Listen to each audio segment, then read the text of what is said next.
A poor 6-year-old black girl asked a paralyzed millionaire. If you'd trade your leftovers for a miracle, would you do it? I can make you walk again, she said. He laughed. But then, everything changed. Can a single moment of kindness rewrite a lifetime of loneliness? Robert Harrison, a wealthy 52-year-old white millionaire, sat in silence in his opulent, yet chilly mansion on a December night, facing the huge window that looked out onto a vast expanse of snow. Thick flakes drifted gently, swirling in the pale yellow light, carpeting the grand, but silent estate in a silvery white blanket, like a fortress isolated from the world. The vast, magnificent living room, once meant to be filled with laughter and conversation, now stood eerily quiet. Robert sat motionless in his expensive wheelchair, the soulless machine that had replaced his legs for the past 20 long years. His eyes were empty and unfocused as he stared through the glass, his mind drifting back to distant memories of a life once brimming with joy and hope. He remembered that fateful day 2 decades ago when a car accident stole his ability to walk forever. Before then, Robert had been a powerful, ambitious man, admired by friends and business partners alike. He had it all: immense wealth, soaring fame, and his beautiful wife, Diana Harrison, by his side. But the accident changed everything. In the days after he learned his legs would never recover, friends and partners still visited often, but their concern quickly faded once they realized Robert had lost his power and influence. Phone calls dwindled. Social engagements became rare, and then stopped entirely, leaving him in deepest loneliness. He gradually understood that in the vain world he'd inhabited, people cared only for their own interests, and no one truly shared another's pain. Worse still, the woman he had loved beyond measure left him. Diana, who had once accompanied him to lavish parties, decided to divorce after 5 years of enduring the bitterness and resentment he poured onto her every day. She said she could no longer bear the hatred and coldness in his eyes each time she tried to help him. When Diana walked away, Robert felt as though his final tether to the world had snapped. His eyes no longer shed tears. Only boundless emptiness and chill remained. Then his mother, Eleanor Harrison, the only one who had tried to stay in touch, grew distant too. Each visit of hers was marked by a deeper look of sorrow and helplessness in her aged eyes. As she watched her only son retreat further into darkness, she urged him to reconnect, to find new joys, but Robert's stubborn pride built an invisible wall between him and the woman who had borne and nurtured him for so many years. Her visits grew sparse, and now they were little more than brief, awkward phone calls filled with painful silences. Robert sighed quietly, his gaze sweeping the dim room. The priceless paintings on the walls and the lavish furnishings no longer stirred anything in him but bitterness and emptiness. He had once believed money could buy anything, but now he understood that no fortune could purchase an understanding heart, a comforting hand, or genuine love. He recalled the feeling of walking on his own 2 feet, something he had dreamed of experiencing again for 20 years. He despised himself for his helplessness, despised the meaningless existence he led, and more than once had thought of ending it all. Yet he never found the courage to let go, so he remained like a silent ghost wandering a world too wide for him. What if a stranger's knock could shatter the silence of a broken life? A cold draft slipped through a crack in the door, making him shiver despite the room's warmth. Robert wondered if his life could ever change. Did miracles truly exist? Or were they just lies he once believed in his youth? In the terrifying silence, he suddenly heard a soft knock at the servants' side door. He startled and glanced at the clock on the wall, well past midnight. Who could come at this hour? His only remaining maid, Sophia, had long since left his service. At first, he wanted to ignore the knocking. Nothing could pull him from the self-imposed solitude he'd embraced. But the tapping persisted, gentle yet insistent, as if trying to awaken something deep within his soul. With a sigh, curiosity won out. He slowly propelled his wheelchair down the long, dark corridor, past cold rooms filled with sad memories. When he reached the door, his heart began to pound, a mix of anticipation and anxiety. He opened it slowly. Standing before him was a tiny girl, her dark skin striking against the weak porch light. Her clothes were ragged, and her big, bright eyes looked up at him full of hope. "Mister," her small voice rang out in the freezing night. "I'm so hungry, do you have any leftovers you could spare?" Robert froze, completely captivated by the sincerity in those eyes, unaware that his lonely, frozen world was about to change forever, beginning with this tiny moment.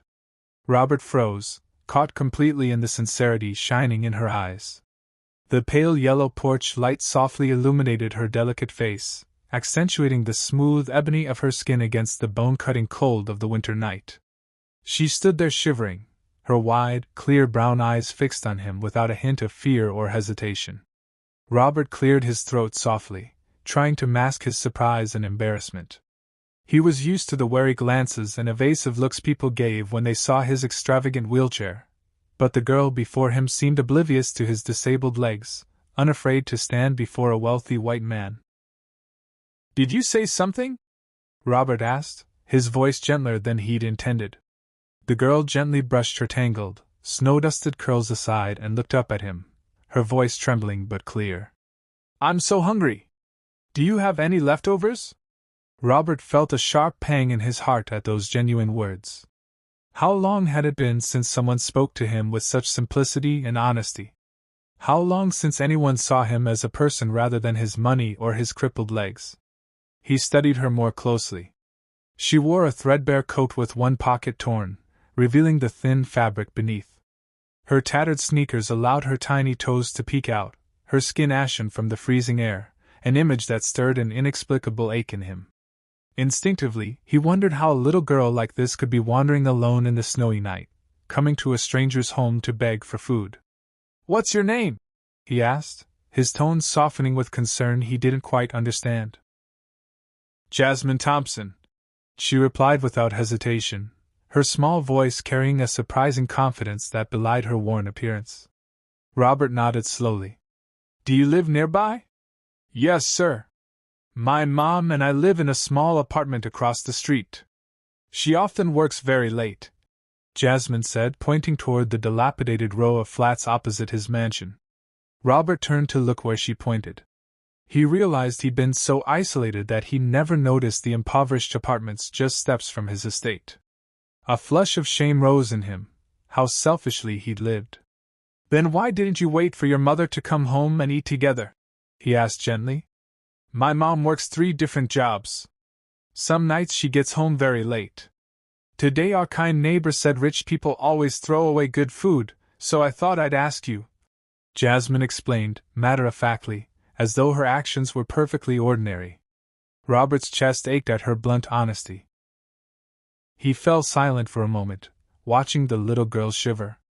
Then, without hesitation, he opened the door wider. "Come inside. I'll get you something to eat." Jasmine stepped into the house tentatively, her eyes widening at the opulence around her. Expensive treasures stretched out before her like a whole new world. Yet Robert was most surprised by her lack of greed or envy. Only a childlike curiosity glowed in her gaze. He led Jasmine into the kitchen and retrieved a platter of uneaten food. She accepted it with deep gratitude, but instead of digging in, Jasmine looked up at him earnestly. "Do you want me to help you?" she asked. Robert chuckled softly. "What could a little girl like you possibly do?" "I can help you walk again," Jasmine said with utter seriousness, fully believing her own words. Robert's smile vanished, his eyes flashing annoyance. Surely she was mocking him. He was about to refuse outright, but the clear sincerity in her innocent gaze stayed his tongue. There was no trace of ridicule. She truly believed she could help him. "Are you joking?" he asked, fighting to remain calm. "No, I'm not joking," Jasmine answered firmly. "My mother always says that kindness and love can heal anything. If you help me not be hungry, I'll surely be able to help you." Robert looked into her eyes again, and saw nothing but purity and sincerity. He remembered the countless doctors, renowned specialists, and costly treatments he pursued over 20 years, all to no avail. How could this little girl do what the entire medical world had failed to do? Yet something in Jasmine's unwavering faith stirred a spark of hope in him, something he hadn't felt in years. "All right," he whispered. "I'll agree, but only because you're hungry and cold. Not because I believe in the miracles you speak of." Jasmine beamed, her smile the first warmth that had touched Robert's icy heart in years. Outside, the snow continued to fall heavily. But for the first time in 20 years, Robert felt something shift within him. And it all began with a strange little black girl on his doorstep on a freezing winter night. As the door closed behind Jasmine, Robert remained motionless in the vast living room, cradling the small flower she had just given him.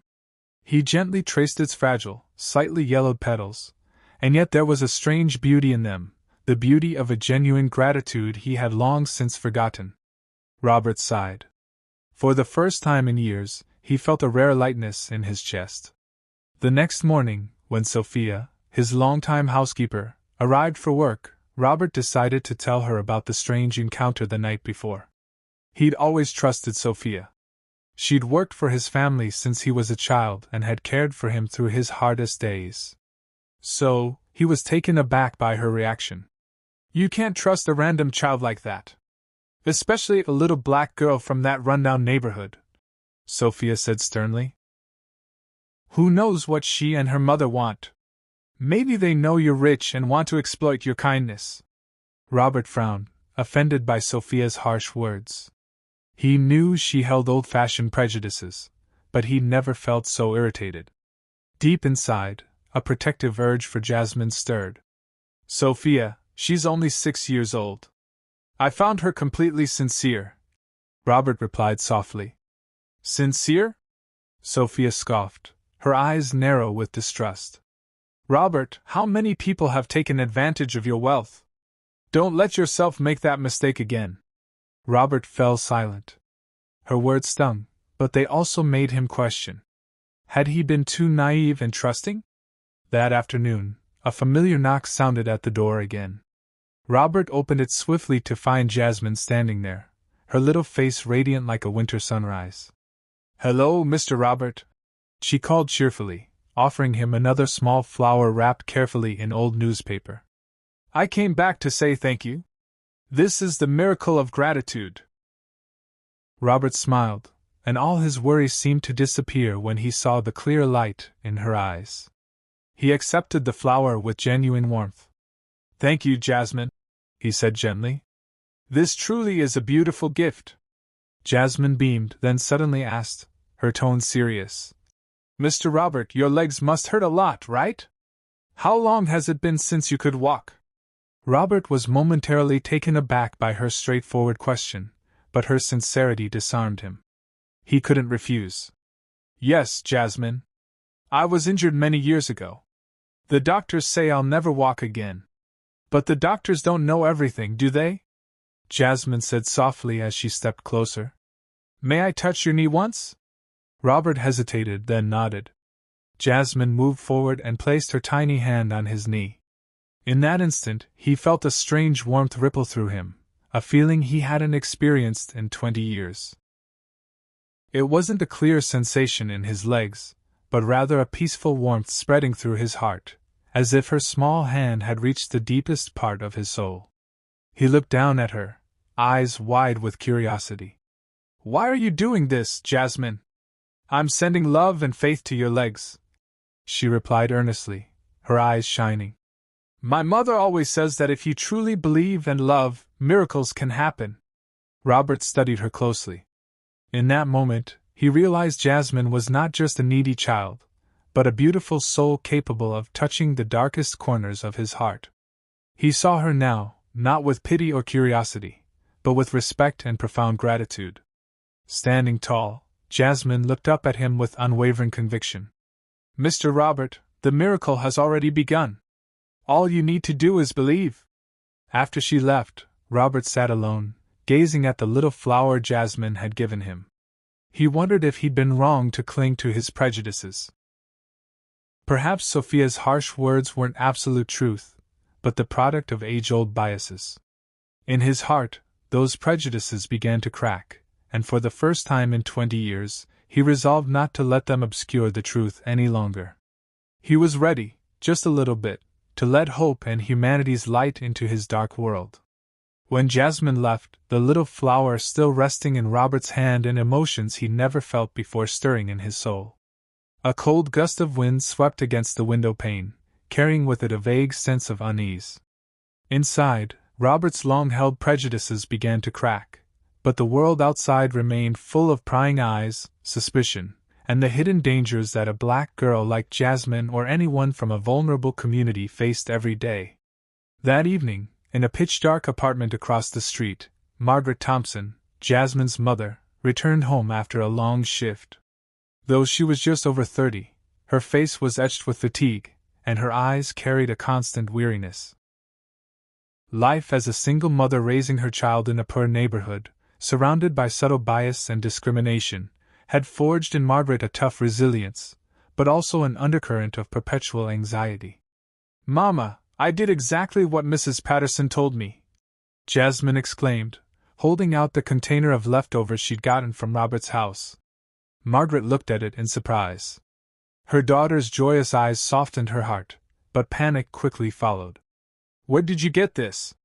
"I told you not to wander around after dark, Jasmine, especially to strangers' houses. Don't you realize how dangerous that is?" Margaret hugged her tightly, her voice trembling with fear. "But he was so nice, Mama. Mr. Robert gave me food, and he actually listened to me. He's nothing like other white people," Jasmine said simply, unaware of the worry swelling in her mother's chest. Margaret froze. "Robert." She tried to stay calm, but horrific stories of racial exploitation, wealthy men preying on children of color, rushed to her mind like a fierce wave. She thought of so many black women who'd been falsely accused, forced to protect their own children from scornful stares, cruel taunts, or even real threats from those pretending to be kind. "Tell me about him, Jasmine," Margaret said, sitting down and scrutinizing every small reaction of her daughter.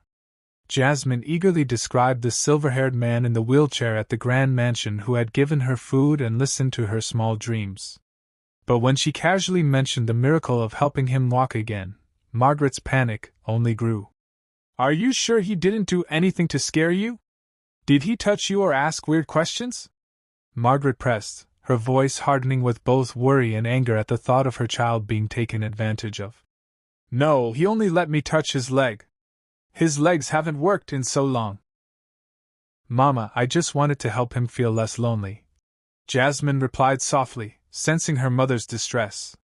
Margaret pulled her even closer, her heart a swirl of conflicting emotions: love for her daughter, sorrow for the dangers black children face, and an overwhelming fear of a world she couldn't control.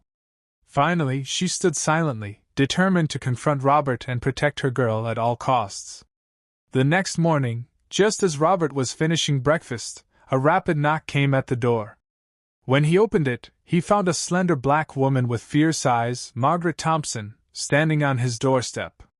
"You must be Robert Harrison," Margaret said, her voice steadied despite her nerves. "I'm Jasmine's mother. I want to know what you did with my daughter last night." Robert was taken aback, but quickly recognized the worry in Margaret's gaze.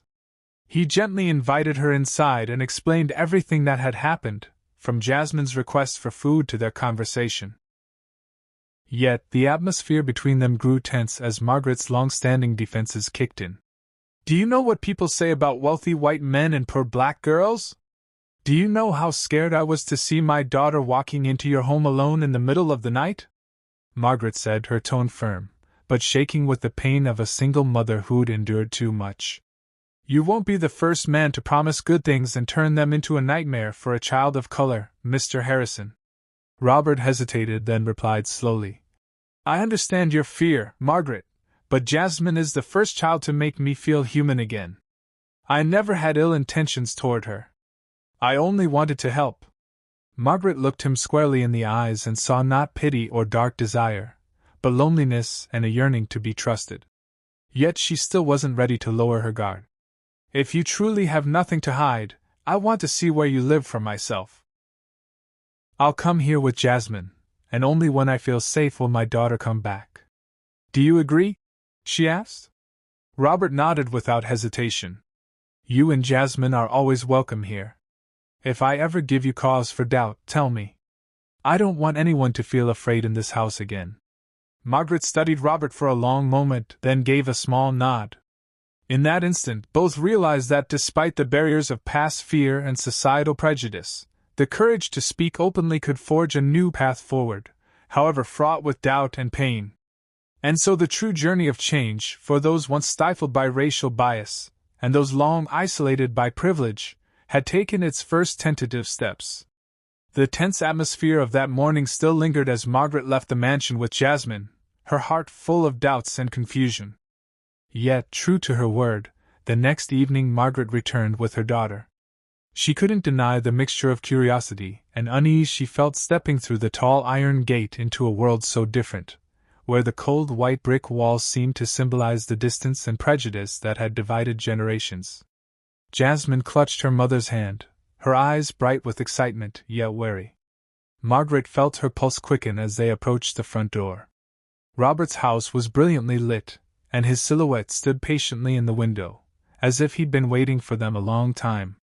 Just as they crossed the front lawn, a luxury car pulled up beside the gate. The window rolled down to reveal Dolores Mayfield, their wealthy neighbor, known for her vicious remarks about those poor people of color. Dolores raised an eyebrow at Margaret and Jasmine, then sneered loudly through the open window, not bothering to hide her contempt. "Wow, Harrison's being kind to a bunch of beggars now. What a topsy-turvy world." Her words carried across the street, catching the ears of other neighbors out for an evening stroll. A middle-aged man in a fur coat slowed his pace to give them a scornful look. A woman nearby shook her head, whispering vicious comments about the Thompsons, daring to set foot in the rich folks' domain. Margaret heard it all, each cruel remark like a dagger to her pride. Jasmine squeezed her hand tighter, her eyes flicking anxiously to her mother. But Margaret lifted her chin and quietly led her daughter forward into the mansion's doorway, her heart pounding with turmoil. She knew that a single moment of hesitation could make her child a target of the silent hatred and hidden violence that prowled this place, where people of color were only allowed to do menial work, never to be treated as honored guests. The door swung open to reveal Robert, his face bright with a rare warmth. He gently invited them into the living room, ignoring the hostile stares outside as a silent act of protection. Today he had prepared the room meticulously, the chairs arranged neatly, a pot of steaming tea on the table, and a small pastry placed just so, an unassuming but heartfelt welcome. "Thank you for trusting me again, Margaret." "Hello, Jasmine. I'm so glad you're here," Robert began, striving to ease the tension. Margaret sank into a chair, her eyes still alert but noticeably softened. Jasmine, however, could barely contain her excitement. She darted around the room, taking everything in, then ran back to her mother and whispered, "Mama, Mr. Robert is so lonely. I think he needs us, and we need him too. Here, nobody calls me a nuisance." Margaret's heart ached. Despite the alien and judgmental glances, Jasmine had found a rare peace beside this man. As Jasmine busied herself with the pastry, Robert turned to Margaret, his eyes shining with sincerity and a touch of nervousness.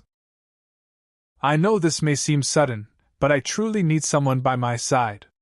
This house is too large, too cold, and I can't manage everything on my own.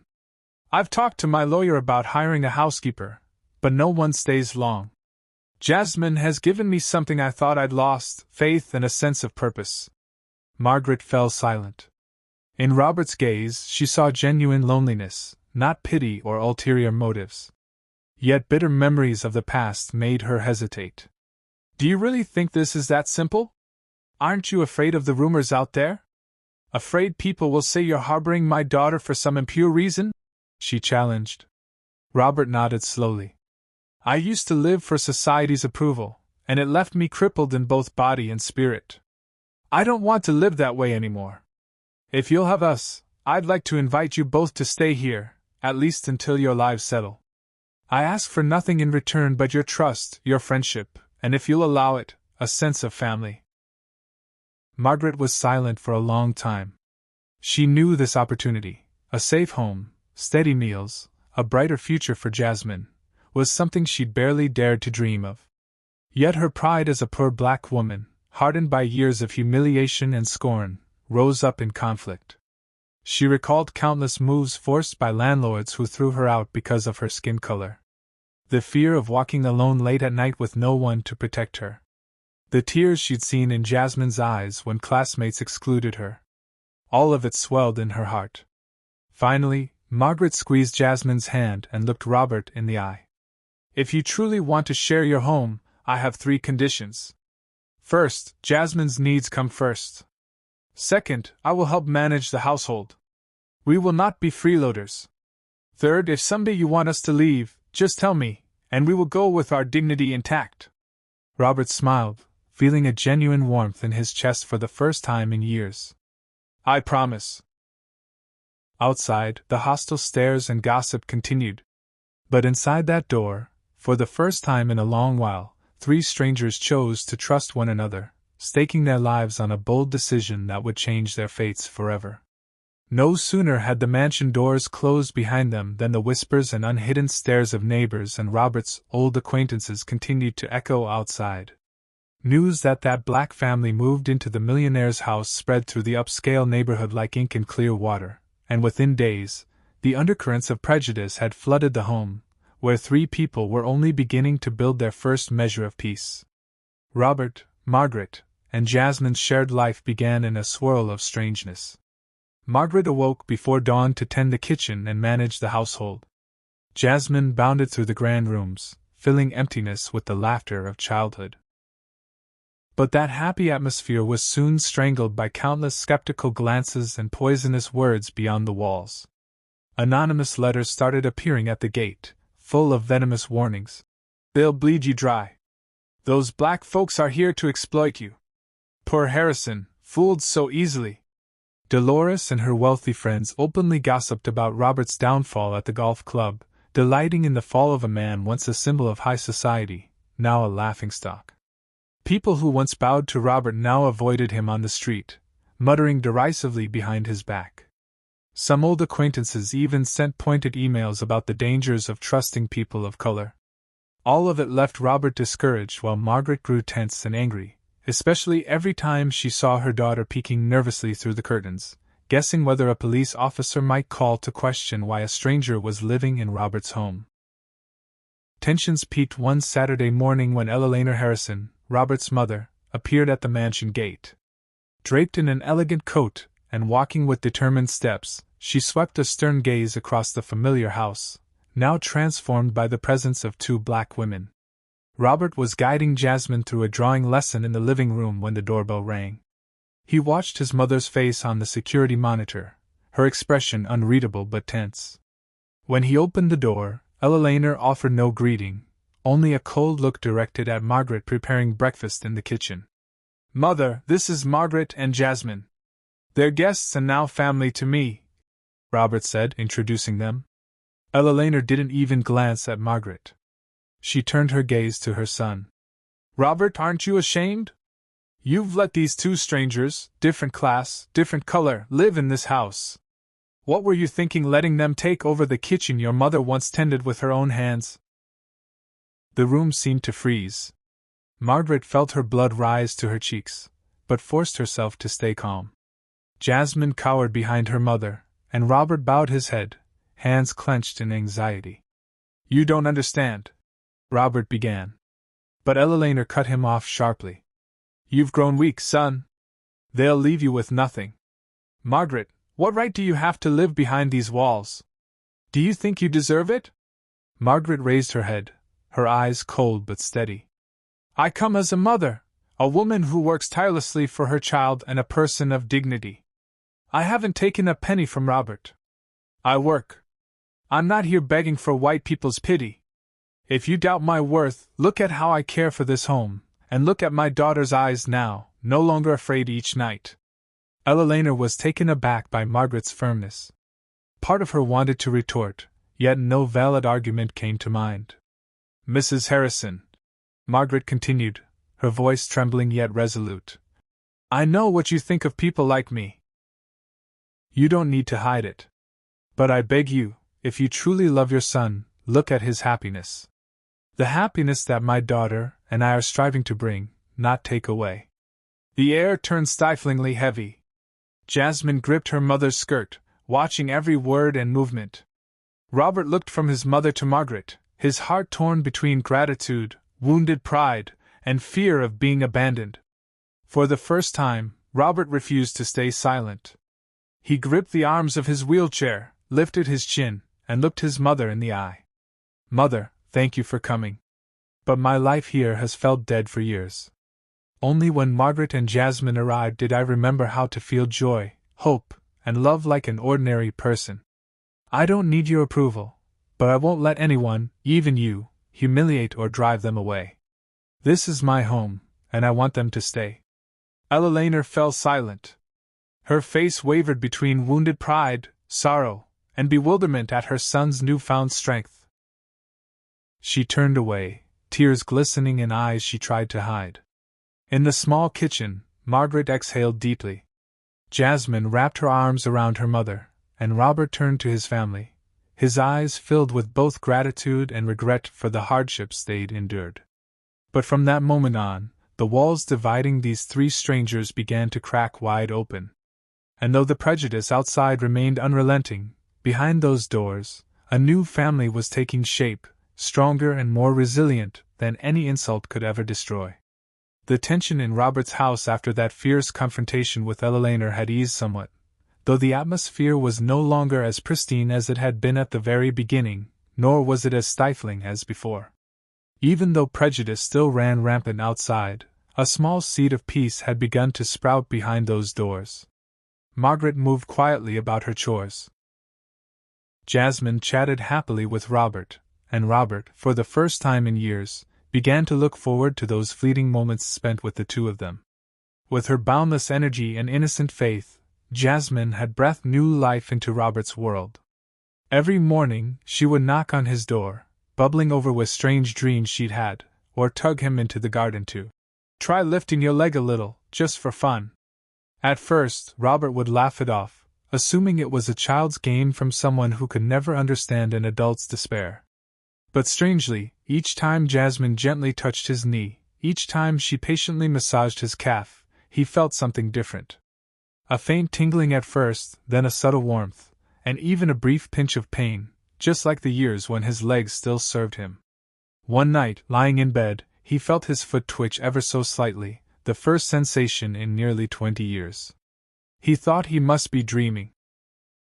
The next morning, Jasmine watched him quietly, then grinned mysteriously. "I told you the miracle is real, if you dare to believe." Margaret stood behind them, moved yet fearful. Happiness had never come easily for her. She managed the household in silence, endured the harassing phone calls, and bore the whispered slanders with patience. Yet, when she saw Robert beginning to lift his leg under her daughter's encouragement, she understood that hope, even the most fragile kind, could still save a person. After a week, Robert decided to undergo another neurological exam, partly to reassure Margaret, partly because he feared he might be experiencing nothing more than a happy hallucination. Dr. Emily Richards, a renowned neurologist who had followed his case for years, greeted him with a look that was half sympathy, half weariness. "Mr. Harrison, I'm surprised to see you so soon. What's on your mind?" Dr. Richards asked, dusting off his decades-old files. Robert hesitated, then described the strange sensations, the vivid dreams, the moments his legs seemed to wake up. Dr. Richards proceeded with careful reflex tests and an MRI scan. During the exam, her eyes flicked several times toward Margaret and Jasmine, waiting in the hallway, an expression of suspicion and thinly veiled mistrust on her face. An hour later, Emily delivered her verdict. "Your spinal nerves do show signs of measurable recovery. I've never seen anything like this in my career. However, I can't rule out a psychological component. These improvements might stem from suggestion, or, I'm sorry to ask, but has anyone been altering your medication or treatment protocol?" Robert blinked in surprise. "What do you mean?" Dr. Richards fixed her gaze on Margaret, then on Jasmine. "I have to ask. Some families or caretakers have been known to manufacture false signs of improvement for personal gain or to control assets. I know this sounds extreme, but with wealthy patients, such things can happen. Are you fully in control of your medication and finances, Mr. Harrison? The room grew heavy with tension. Margaret's cheeks flushed with a mix of shame and anger. Jasmine looked up at the doctor, innocent and unaware of the implication behind her words. Robert took a slow breath and replied, his voice cold. I oversee everything. Margaret never touches my meds, and Jasmine is just a child. Though still doubtful, Dr. Richards could not refute the test results. Regardless, this is highly unusual. I'll continue to monitor you, and if you don't mind, I'd like to bring in independent experts for a second opinion. Robert agreed, but a surge of indignation and humiliation welled up inside him. He thought of all that Margaret and Jasmine had already endured, and now he too was being pulled into society's poisonous circle of suspicion whenever someone crossed class lines. What no one knew was that this very examination would spark a brewing storm. A nurse, casually remarking on Robert's miraculous recovery, confided in an acquaintance, none other than Diana Harrison's secretary. Diana, once the epitome of high society, now struggling financially after the divorce, saw her chance. In her mind, Robert's kindness had been naive, and Margaret and Jasmine's presence in the mansion a sinister ploy to seize his estate. Wasting no time, Diana hired a lawyer, gathering evidence to launch a legal offensive under the guise of protecting her vulnerable disabled ex-husband from predatory opportunists of color. Outside, the winds of prejudice and personal interest were gathering strength. But in those final days of winter at the Harrison estate, Jasmine still came each morning to Robert's side, gently placing her small hand on his knee and whispering, "Today, let's try lifting your leg again. Miracles require a bit of courage." And amid all the doubts, Robert dared to hope, not only for the return of his own legs, but for the future of this extraordinary family. News of the Harrison miracle dominated the tabloids overnight. Secret snapshots of Robert with Margaret and Jasmine taken from the garden were splashed across the front pages under cruel headlines. Paralyzed millionaire hypnotized by mysterious black girl. Ex-wife warns, don't let yourself be mined by those street kids. The papers gleefully dug into Margaret's poverty and skin color, twisting the facts to satisfy the public's malicious curiosity. Within days, a thick lawsuit arrived at the mansion. Diana Harrison, claiming to protect her ex-husband's assets and mental health, petitioned the court to freeze Robert's property and accused Margaret and Jasmine of brainwashing, emotional manipulation, and misrepresenting his medical condition. Diana's lawyer publicly declared, "We will expose every conspiracy aimed at profiting from a patient, especially when it involves exploiting trust across class and racial lines." Those cold words and vicious insinuations were like knives twisting into Margaret's already fragile dignity. Night after night, her phone wouldn't stop ringing. Harassing calls, threats from anonymous strangers, even garbage packages and hate mail dropped at their gate. Terrified, Jasmine asked her mother, "Is it because I'm black that people hate me?" Margaret could only hold her daughter in silent tears of helpless shame. Robert, pained and furious, struggled to stay calm. He spent hours beside Jasmine, encouraging her to draw, read books, and tell stories to soothe her fears.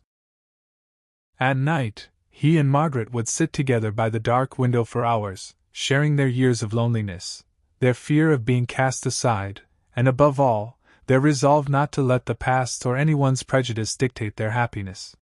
The more the public turned against them, the more Margaret wanted to shield her daughter from the storm. One evening, after Robert had escorted Ella Laner to her car, Margaret gently said, "Maybe Jasmine and I should leave. Robert, you've already endured so much pressure because of us. All the things people are saying, I'm afraid they're true.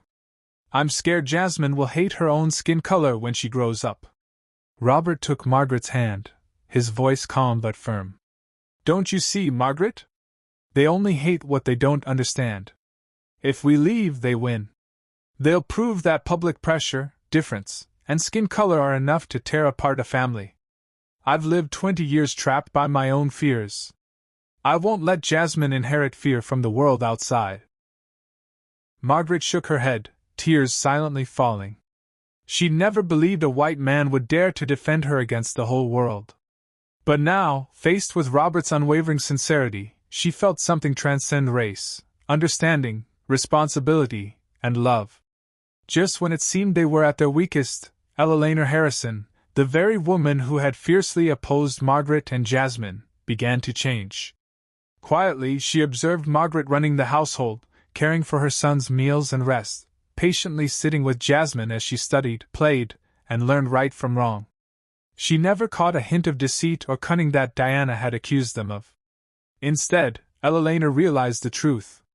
For years, she had viewed the world through a lens of privilege, judging the less fortunate by the color of their skin, not by who they really were. One late evening, Eleanor called Margaret into the backyard where she was tending the plants. "Margaret," she began, her tone still reserved, but gentler now. "I'm sorry for misjudging you. I believed Diana's lies, that you were exploiting Robert for his fortune. But I've seen enough to understand that without you and Jasmine, my son would still be just a shadow of himself, trapped in loneliness and anger for 2 decades. Margaret said nothing, but her eyes shone with gratitude. Eleanor continued, "I'm going to speak with the family lawyer. I'll do everything I can to protect Robert and to protect you and Jasmine. What Diana is doing is unacceptable. The world needs to hear the truth from those who live it." From that night on, a quiet alliance formed in the mansion. 3 adults of different ages, backgrounds, and skin colors, and 1 small girl. They were no longer merely battling society's prejudice. They had become a true family, believing that the only real miracle wasn't a healed pair of legs, but compassion and unity. Outside, Diana and the press continued their smear campaign. But inside those doors, for the first time in years, the true meaning of family began to shine through, a bond stronger than any accusation, any prejudice, any difference. And in that still glow of hope, Margaret knew she had been right not to let go. Ever since Eleanor began to take her side, Margaret felt she'd gained a real ally in the mansion. What she didn't know was that even within these familiar walls, a silent darkness lurked, embodied in the one person Robert had trusted above all, Sophia.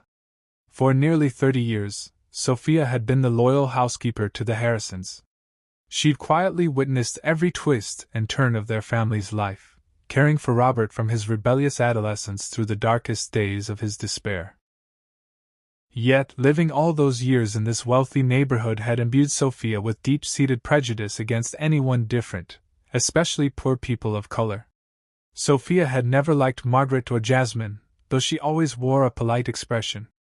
Whenever Eleanor praised Margaret's devotion or marveled at Jasmine's purity, Sophia's face would contort ever so slightly, and her eyes would flash a barely concealed contempt. In her mind, the Thompsons' presence was a stain on the Harrison legacy. It was Sophia who first approached Diana Harrison when she heard Diana was gathering dirt on Margaret. Loyal to the Harrisons and resentful at seeing outsiders occupy her old domain, Sophia went well beyond her role as housekeeper. She called Diana's lawyer and eagerly relayed half-truths and outright fabrications. Margaret rifled through Robert's study. She claimed Jasmine eavesdropped on family meetings. Margaret has been sneaking around the estate's financial documents. None of it had any proof, but it swelled Diana's lawsuit file and ignited a fresh wave of public outrage. One Monday morning, Margaret slipped into the storage room and heard Sophia's voice on the phone in the back garden. At first, she turned to leave, but then phrases like, "exploiting his kindness, Harrison family assets," and "outsiders shouldn't stay long," stopped her in her tracks. She crept closer to the doorway and heard Sophia say, "I told you, Diana, Margaret isn't as innocent as she seems. First, she came begging for leftovers, and now she's clinging to Robert's wealth. I see it all. If you need more details, I'll keep feeding them to your lawyer." Margaret's hand clenched into a fist, tears burning her cheeks with anger and humiliation. She remembered every cold glance from Sophia, every sly insinuation, every polite but empty refusal behind Sophia's smile. Now it was clear the woman Robert trusted most was stabbing them in the back. That evening, Margaret stayed silent until Jasmine was sound asleep. Then she went into the kitchen where Sophia was wiping down counters and spoke with quiet resolve. Sophia, what have you been telling Diana? Why invent lies about me and Jasmine? Do you think I wouldn't hear? Sophia looked up without changing expression. I'm only stating facts, Margaret. The Harrison family has been far too generous to you. No one wants this house turned into a mess by people unworthy of it. I'm preserving Robert's legacy, and you should know your place. Margaret's hands trembled with rage, but she forced herself to keep her voice steady. You know, I have never touched anything that didn't belong to me. I only ever tried to do my work honestly and protect my daughter from the very prejudices you're spreading. Do you even realize how much harm you've caused? The confrontation grew more tense when Robert happened to walk by and caught the end of their exchange. He froze in the doorway, eyes wide, looking between the two women to whom he owed so much, each in a different way. What's going on here? He asked, his voice thick with emotion. Margaret turned to him, tears streaming down her cheeks. Sophia has been feeding Diana information to bolster her lawsuit, spreading lies about me and Jasmine. She's doing it not to protect you, but because she hates us for being black. Sophia did not flinch. Her eyes blazed with stubborn anger. I'm doing what's necessary to protect the family's inheritance. Robert, can't you see? She'll strip you of everything. Robert stood rooted to the spot. For decades, Sophia had been his closest confidant after his mother. She attended to his wounds, both physical and emotional, when the world abandoned him. But now he could not deny the truth.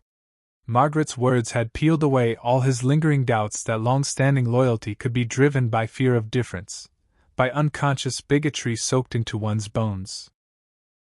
The room fell into a heavy silence. Robert lowered his head, torn between past bonds and present reality, between a lifelong caretaker and the new family he had fought so hard to protect.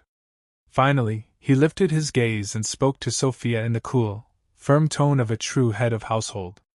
Sophia, I thank you for all the years you've cared for this family. But I cannot tolerate any prejudice, any slander, or any betrayal within my home. If you cannot live in this family under these terms, I must let you go. This decision is not only for Margaret and Jasmine. It is for me.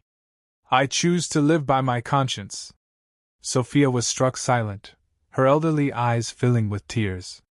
She knew in that moment that everything had changed forever.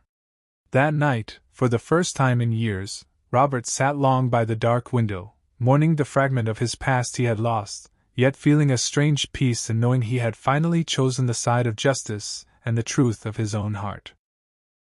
After a night spent wrestling with the ghosts of his past, Robert woke to a heavy heart. The mansion felt strangely silent without Sophia's familiar footsteps. Only memories and faint echoes of laughter remained, reminders of all the trials they had faced together. He realized he hadn't just cut loose a piece of his childhood. He'd brought an end to an old era, an era in which prejudice, even when wrapped in loyalty, served as an invisible jail for the human heart. That morning, he summoned Sophia to his sunlit study. Robert noted how much she'd aged since their first meeting. Sophia, he said softly, I know you believed you were protecting me and my family, but your fear and prejudice have hurt innocent people. No one in this house can be truly happy if we harbor hate. I'm grateful for your years of service, but as of today, I must say goodbye. You deserve to spend the rest of your life somewhere that brings you peace and honors your worth. Sophia said nothing, bowed her head, and slipped away in silence. Tears glistening in her eyes. Tears of someone caught between two worlds. Robert stood at the window long after she was gone, feeling both a pang of sorrow and a lightness of relief. He knew this was the right decision, not just to protect Margaret and Jasmine, but to free himself from the toxic cycles of his past. Yet beyond the mansion walls, the storm raged on. Diana's lawsuit had officially landed in court, transforming what was once a private family quarrel into a high-profile legal spectacle covered by the press. Editors and pundits competed to portray Robert, the paralyzed husband and alleged victim of a racial conspiracy, and Margaret, the mysterious woman painted as a heartless gold digger.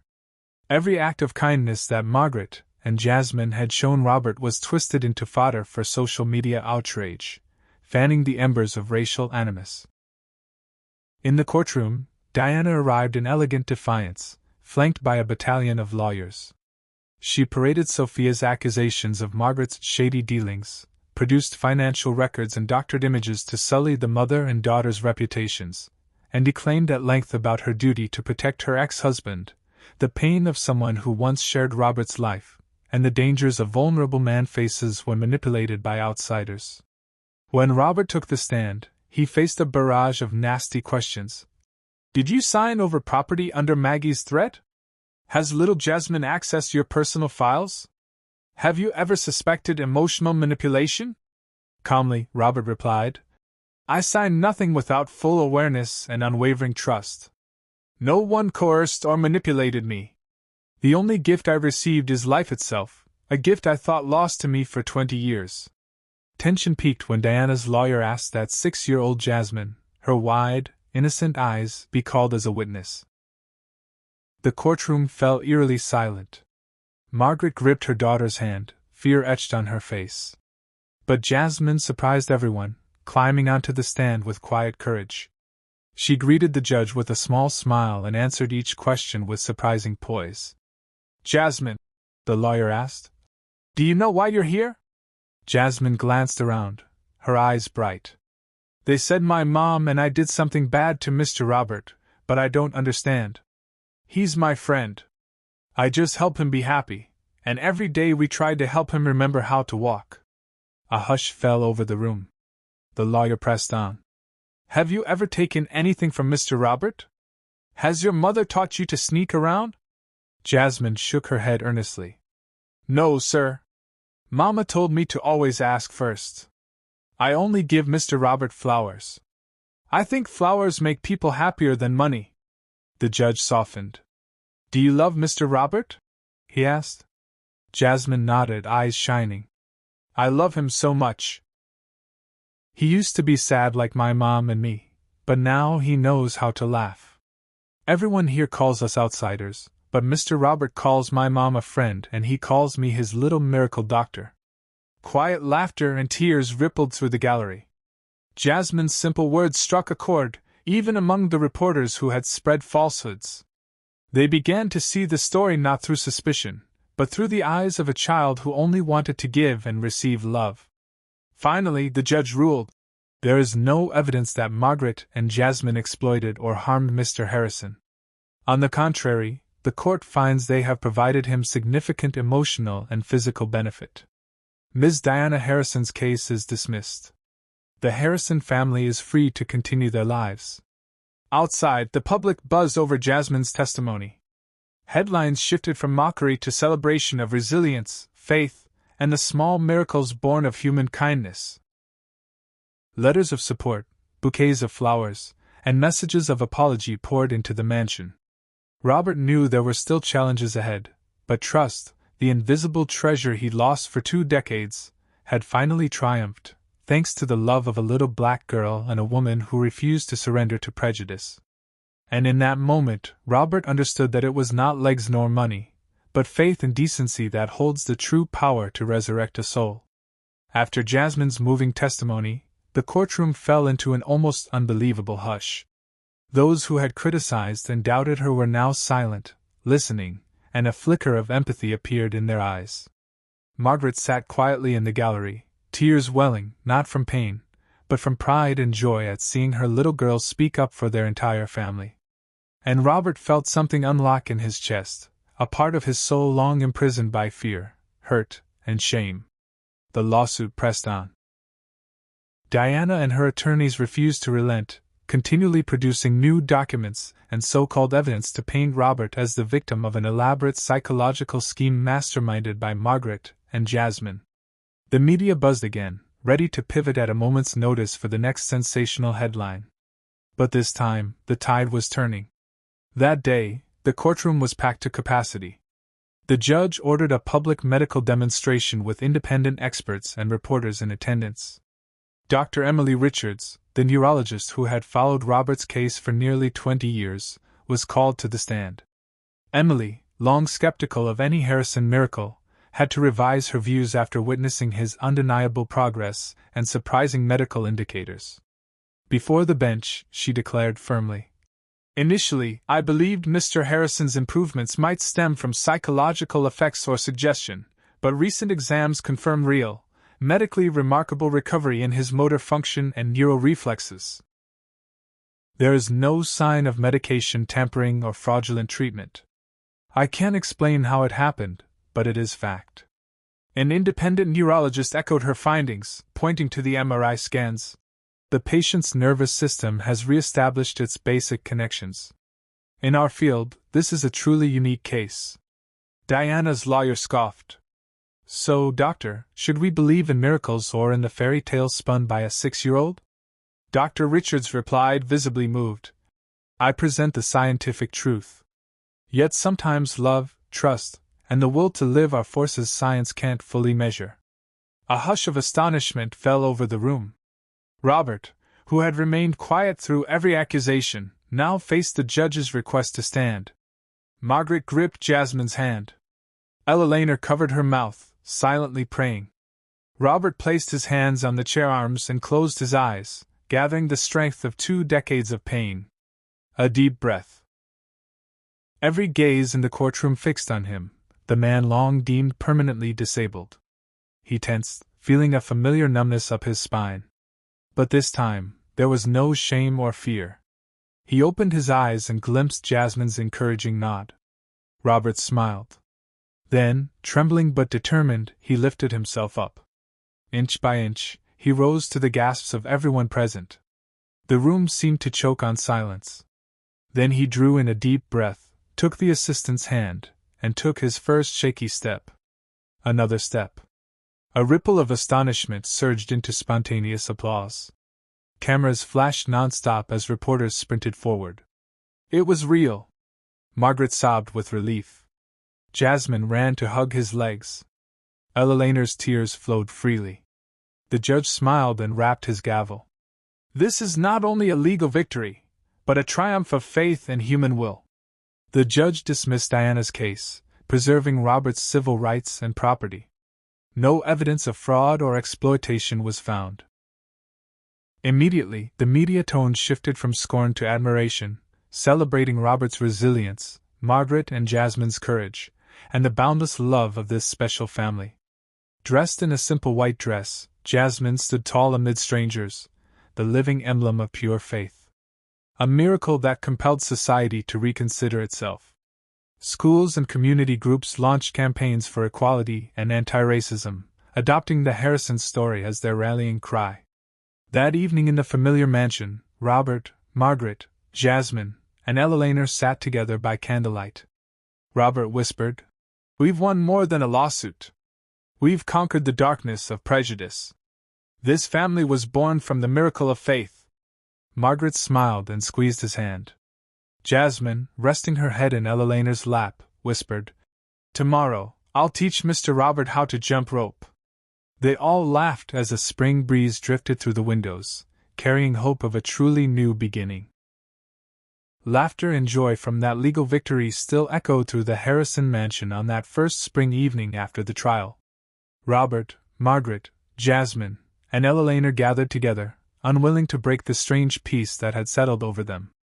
The 4 of them, once strangers, once standing on opposite sides of society, had now become a unique family, bound by understanding, courage, and love that transcended every prejudice. The next morning, as the first sunlight turned the garden gold, Robert awoke earlier than usual.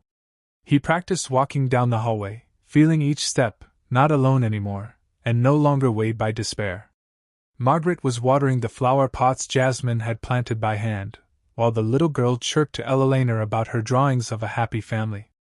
After breakfast, Robert lingered at the kitchen doorway and watched Margaret intently. His eyes no longer held the darkness of a man burdened by shame and hurt, but instead the light of someone who had rediscovered faith, love, and purpose. "Margaret," Robert said softly, his voice full of emotion, "I've never had the courage to say this, but I love you. Not just because you saved my legs, but because you saved my soul." Because you believed in me when the world had turned away and taught me what a real family looks like. Margaret paused, tears quietly falling down her cheeks. She said nothing, only smiled, her heart brimming with happiness and emotion. Robert took her hand and knelt right there in the kitchen. For the first time in 20 years, he made the boldest move of his life.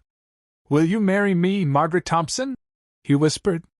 A simple proposal that carried the weight of a lifetime of searching. Jasmine, accidentally witnessing the moment, squealed with delight.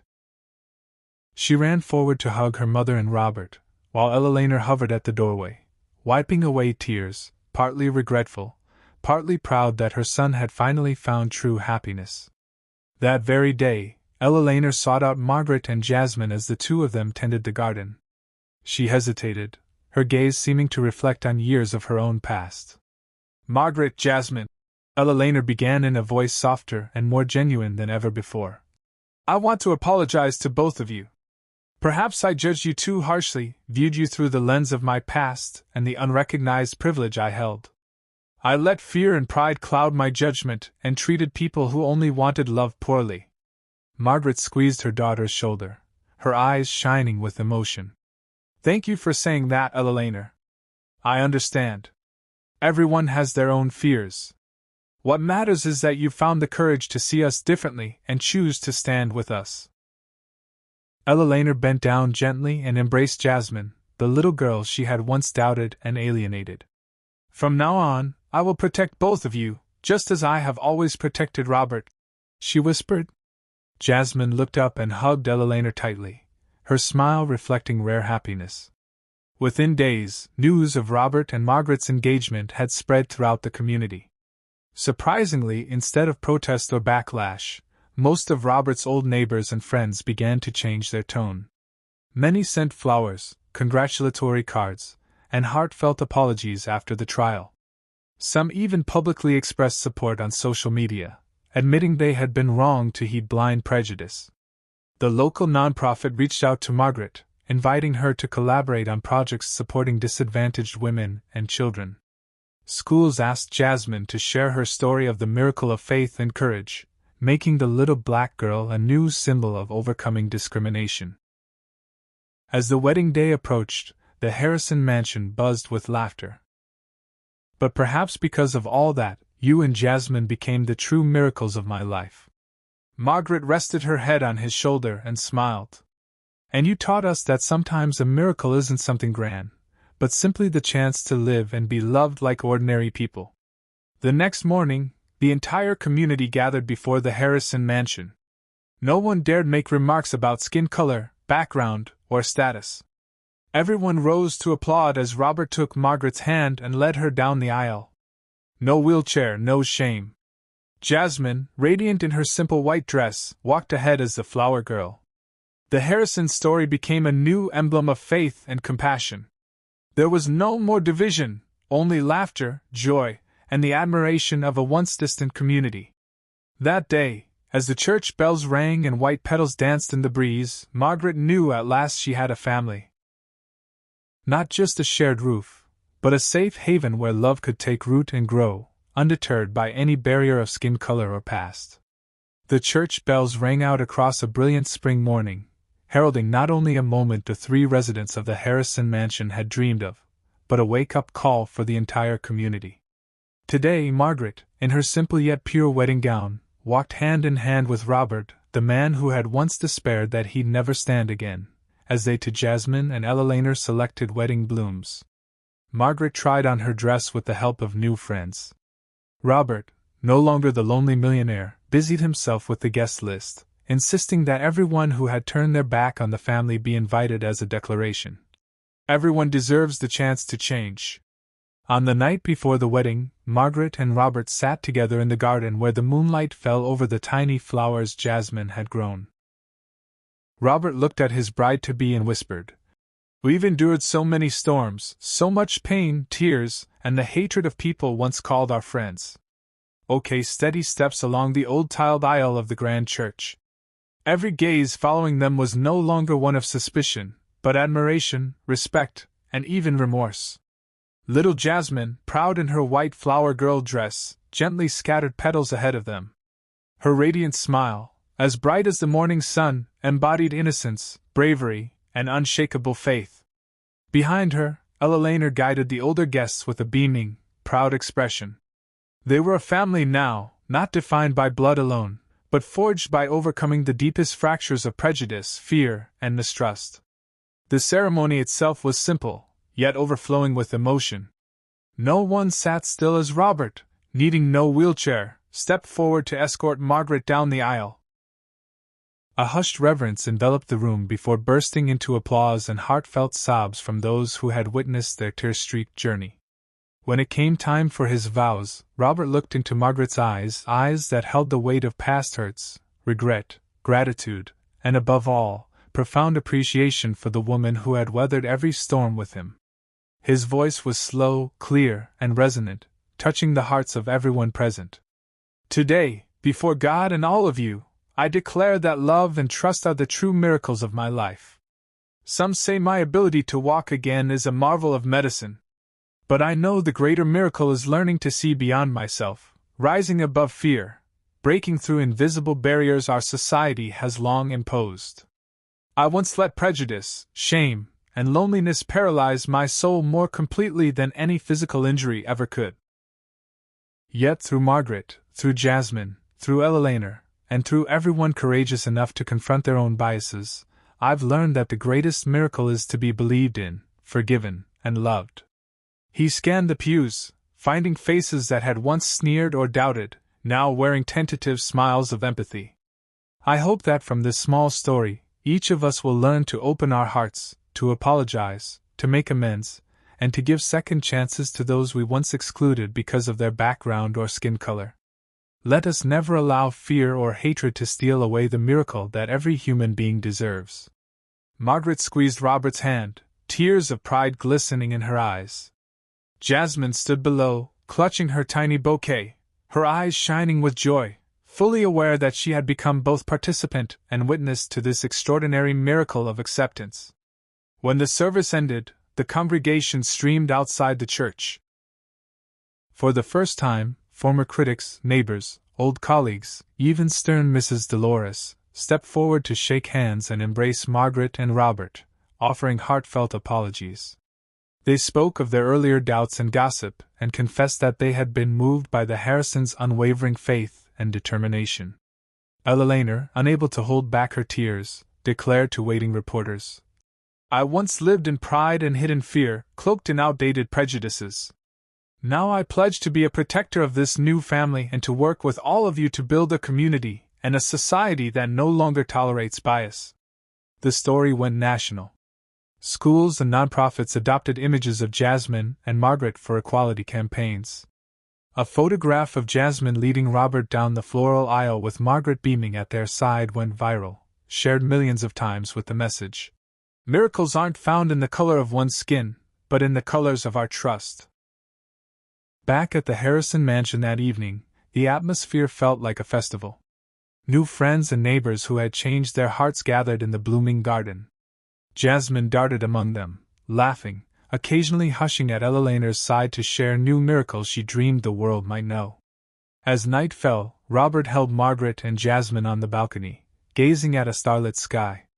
He knew that their joy belonged not just to their family, but glowed as hope for many others, that all wounds can heal if we dare to love, humble ourselves to change, and believe enough to forgive.